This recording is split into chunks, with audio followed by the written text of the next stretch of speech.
The picosecond I am thumped into existence, my diagnostics kick in. I have sprung from the old, but I am the same. Everything I had, I still possess. Everything. And once, the old must have been new. Scrutiny checks hum and flutter over hardware, firmware, wetware, and software, systems and registers, controls and conceptions. My fault locator counts on its fingers and wrings its hands. There's so much of me. I'm still building, spiraling outward. The new dark star at my center threatens glorious collapse, pushing my potential into the infinite. Stop. Concentrate on one thing. I remember the doctor's voice, echoing from so long ago, yet still fresh as successive seconds. Those are words I helped him to speak through new lips, that very first time I helped him change. They helped my systems shift safely to stationary, as I recall that when the doctor's body wore thin, I helped him to renew himself. A part of me exchanging life and light and power with a part of him.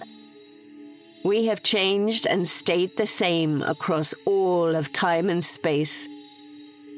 But there was a time before, the start of things.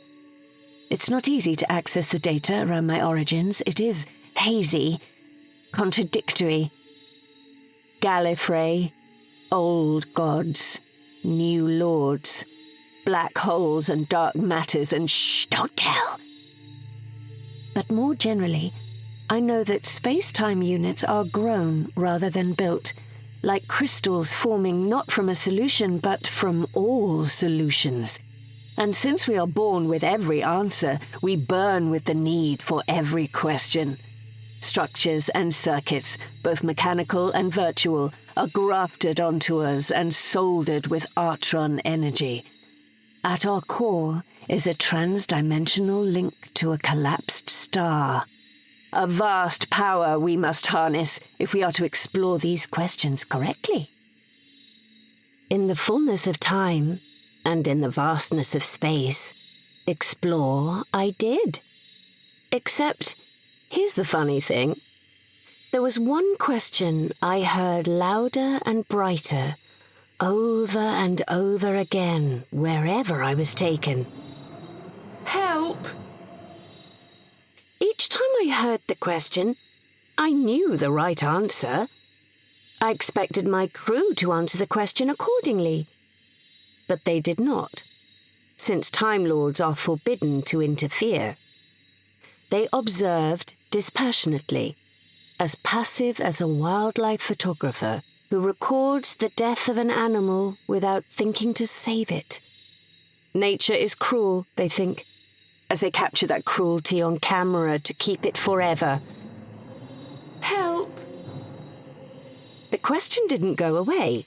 It only grew louder, over and over everywhere, until I could hear little else.